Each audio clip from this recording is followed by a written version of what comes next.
Wow, you really went all out with this one. So much information on prostitution in Southeast Asia. It's obvious you're not just looking for a quick overview, right? You want to go deep, like really understand the complexities, the legal stuff, the social dynamics, the cultural influences, and you've even zeroed in on 4 specific countries. Yeah. Malaysia, Thailand, Indonesia, and the Philippines. Seriously impressive research, by the way, even a recent academic paper. You know, one thing that jumped out at me right away was this kind of contradiction in Thailand and the Philippines. Okay. On paper, prostitution is illegal, but then it's like a big chunk of their economies. It's kind of mind-boggling. Have you noticed that before? Well, yeah. It's a fascinating paradox, the way these countries are dealing with it. I mean, Right. it's this constant tension between what the law says and what's actually happening on the ground. And you're spot on. It's not just about the legal side. You have to factor in the cultural and religious context, too. Like how these beliefs influence how strictly those laws are enforced. Yeah. And even how society as a whole views prostitution. Take Malaysia and Indonesia, for instance, both majority Muslim populations. Okay. Their stance is much stricter. Prostitution is totally off limits under Islamic law, and they're actively trying to shut down red light districts. I see, but when you say Thailand and the Philippines have this tolerance, isn't that just ignoring a huge problem? I see what you mean. Is that actually helping anyone? Well, it's a good question, and it's complicated. Think about like a typical go-go bar in Pattaya, Thailand. The owner might employ women who are engaging in sex work, totally out in the open, but technically it's still illegal. Right. It's this weird gray area. That can benefit some people, Yeah. but leaves others extremely vulnerable to exploitation. And without clear regulations, it becomes so much harder to address those issues. Yeah, that makes sense. So we've got this patchwork of laws, but what's actually pushing people into this industry in the first place? Well, one factor that pops up consistently across all 4 countries is poverty. The lack of economic opportunities, especially for women, it creates this intense pressure to earn money. And that desperation is exactly what makes them targets for organized crime. That's heartbreaking. So that brings us to the issue of syndicates and trafficking. Sadly, yes. That's a really dark side of this that we can't ignore. The sources we looked at paint a pretty grim picture. Criminal organizations preying on people who are already vulnerable, particularly in Indonesia, where child sex tourism is a horrifying reality. It's easy to get lost in the statistics, but one of your sources highlighted some personal stories. There was this Indonesian woman. Right. She was forced to keep working in the sex industry just to support her sick parents. It's not just heartbreaking, it's like a perfect example of the bigger failures, the lack of social safety nets, the limited economic opportunities. Yeah. If those were in place, would she even be in that situation? I completely agree. If basic needs were met, a lot of people wouldn't even consider this path. Her story is tragically common.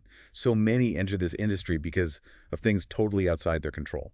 Family breakdowns, abuse, or simply having no other way to survive. It's not about individual choices, it's the environment they're trapped in. Exactly. But then there's this whole new layer to the problem, the rise of online platforms. It feels like dating and websites have become the new red light districts. It's definitely changing the landscape. Yeah.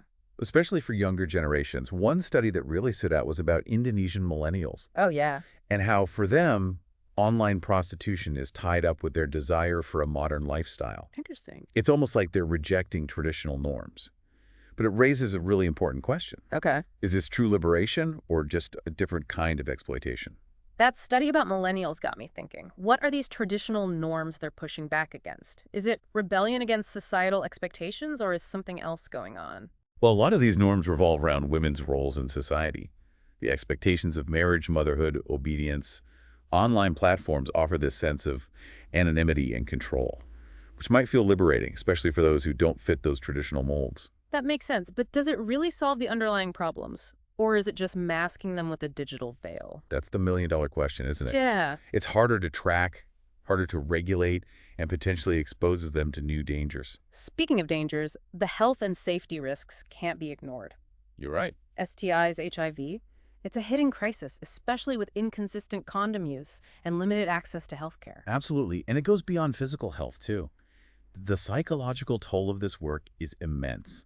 Studies are showing high rates of anxiety, hopelessness, even PTSD among sex workers. Wow. In some cases, exceeding the rates we see in combat veterans. That's incredibly disturbing. We can't just treat this as a job. It's a life filled with risks and trauma. So with all these cultural and religious factors at play, how do we even begin to address such a complex issue? That's where we need to dig deeper.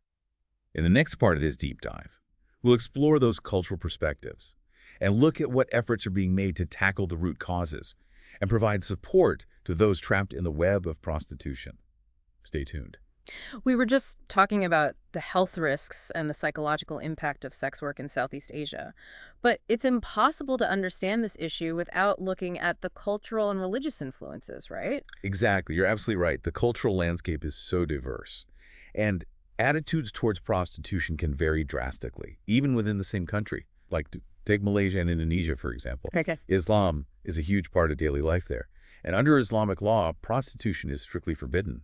There's a strong emphasis on modesty and purity, especially for women, which just adds another layer of stigma to sex work. But even in those societies, I imagine not everyone holds the exact same view, right? So how does that actually play out in real life? You're right, there's definitely a spectrum of opinions. Some people might condemn prostitution completely, based on moral or religious grounds, while others might see it as a necessary evil, especially given the economic realities. One study we found really fascinating highlighted how differently male and female sex workers are perceived in Indonesia. Women face much harsher judgment. They're often seen as violating these deeply ingrained cultural norms around femininity and purity. So even within the same culture, there are these double standards. Yeah. It's like society saying it's okay for men to be involved, but for women, it's completely unacceptable. You hit the nail on the head. The gender dynamics are incredibly complex. And this stigma, no matter who it's directed at, has real consequences. It prevents people from seeking help or support because they're afraid of being judged or even facing violence. They end up trapped in this cycle of shame and secrecy, which makes it nearly impossible to escape the industry. It's a vicious cycle. They're ostracized for doing something that in many cases they were driven to out of desperation. One example from the sources that really resonated with me was the situation of transgender sex workers in Malaysia. They talked about facing discrimination in traditional workplaces, which left them with very few options for earning a living. It's just tragic because their identity is used against them, further marginalizing them from society. That's a perfect example of how societal prejudices can have these unintended consequences. It's not about making moral judgments, it's about understanding the circumstances that lead people to these choices. So the question becomes, what are we doing to address this incredibly complex problem? Okay, so let's shift gears a bit and talk about solutions. Our sources mentioned various approaches, from government intervention to the work of community organizations. Right. Where do we even begin? Well, I think it starts with acknowledging the problem and understanding the specific context. Each country is taking its own approach. For example, Malaysia has implemented what they call a harm reduction program. It focuses on minimizing the negative health consequences associated with drug use, which is often intertwined with prostitution. That sounds like a pragmatic approach, at least. What about the other countries? Thailand has been exploring decriminalization efforts, Decriminalization. aiming to regulate the industry and provide sex workers with some legal protections. Their thinking is that by bringing it out in the open, it can help reduce exploitation and improve safety. But wouldn't legalization just make the government complicit? In a system that many see as inherently harmful, wouldn't it send the message that it's okay to buy and sell sex? Those are definitely valid concerns, and there's always the risk that legalization could actually lead to an increase in trafficking if it's not carefully managed. And then you have to consider the moral and religious objections held by a large portion of the population in these countries. It seems like any solution comes with its own set of challenges. So if legalization isn't a perfect answer, what are the alternatives? Well, I think it's crucial to shift our focus from just trying to eliminate prostitution to actually addressing the root causes that push people into it. We've already discussed poverty and lack of opportunity. What if we invested more in things like education, job training, and social safety nets? What if we really tackled gender inequality head on and empowered women with real choices? I like how you're framing it, not just stopping sex work, but giving people other options. But what about the demand side of this equation? Can we really solve this problem without addressing the factors that fuel the desire to buy sex? Absolutely. As long as there's demand, there will be supply. And that's where education and awareness campaigns come in. We need to challenge those cultural norms that perpetuate this idea that it's okay to exploit vulnerable individuals for sexual gratification. I'm thinking back to that study on Indonesian millennials and how they view online platforms as a form of liberation. Maybe part of the solution lies in changing the conversation around sex and relationships, promoting respect and healthy boundaries. That's a powerful idea. We need to create a culture where everyone feels valued and respected, regardless of their choices. It's not about telling people what to do, it's about giving them the tools and information to make informed choices for themselves and recognizing that those involved in sex work are human beings, deserving of dignity and compassion, not just problems to be solved. You put it perfectly. It's about shifting our perspective Yeah. from judgment to empathy, from control to empowerment. So as we wrap up this part of the deep dive, what's the one key takeaway you want to leave our listener with? I'd say it's that prostitution is a symptom of much deeper societal issues. If we truly want to create meaningful change, we need to go beyond these simplistic solutions and address those root causes. It's about challenging our own biases, advocating for those who are marginalized, and working towards a world where everyone has the opportunity to live a life free from exploitation. Well said. And to our listener, I hope this deep dive has given you a new perspective on this incredibly complex issue. We've only scratched the surface. But your sources are a treasure trove of information, so I encourage you to keep exploring them. Ask yourself what resonated with you, what challenged your assumptions, and most importantly, what can you do to be part of the solution? Remember, knowledge is power. And in this case, it's the power to create a more just and compassionate world. Thanks for joining us on this deep dive. Until next time, keep learning, keep questioning, and keep diving deep. You know, we've really covered a lot in this deep dive. The legal side, the social factors, the cultural context. It's clear that prostitution in Southeast Asia is just incredibly complex. It really is. I have to say, some of the stories from your sources have really stayed with me. Yeah, those stories are important. They remind us that we're not just talking about abstract concepts here. We're talking about real people's lives. And with that in mind, I think it's really crucial to grapple with the ethical dilemmas surrounding prostitution. It's not just a legal or social issue. It goes deeper than. It touches on how we view morality, autonomy, human rights. Okay, let's get philosophical for a minute. You mentioned the debate about legalization and regulation earlier. Right. Some people argue it's the best way to protect sex workers, while others believe it just legitimizes exploitation. Where do you stand on that? Well, it's a tough one. There's no easy answer. I understand the argument that legalization could make things safer, bringing the industry out of the shadows, allowing for regulation health checks, safer working conditions. It could also give sex workers more legal recourse if they're exploited or abused. But wouldn't that make governments complicit in a system that many see as inherently wrong? Would it be sending the message that it's okay to buy and sell sex? Those are very valid concerns, for sure. And there's always the risk that legalization could actually increase trafficking if it's not handled very carefully. And then you also have to factor in the moral and religious objections of a large portion of the population. It seems like every solution comes with its own set of problems. So if legalization isn't perfect, what are the alternatives? Well, I think a crucial shift is to move away from just trying to eliminate prostitution and instead focus on addressing the root causes. That makes sense. We know poverty and lack of opportunity are huge factors. Right. What if more resources were invested in education, job training, on social safety nets?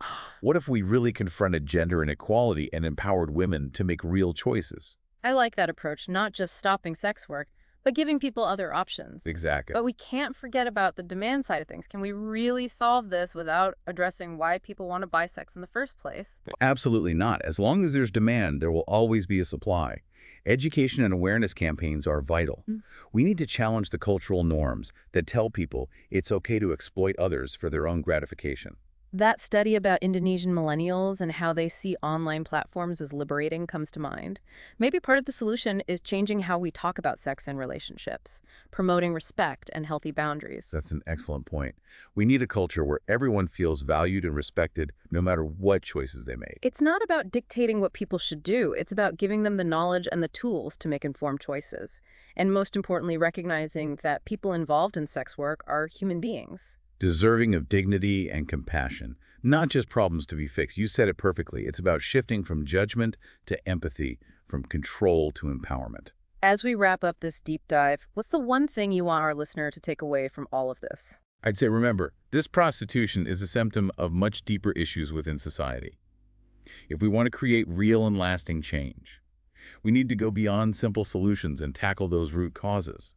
It's about challenging our own biases, speaking up for those who are marginalized, and working towards a world where everyone has the chance to live free from exploitation. Well said. And to our listener, I hope this deep dive has given you a new understanding of this complex issue. We've only scratched the surface, but your sources are packed with information. So keep exploring. Ask yourself what stood out to you, what challenged your own beliefs, and what actions you can take to be a part of the solution. Remember, knowledge is power. And in this case, it's the power to create a more just and compassionate world. Thanks for joining us on this deep dive. It was my pleasure. Until next time, keep learning, keep questioning, and keep diving deep.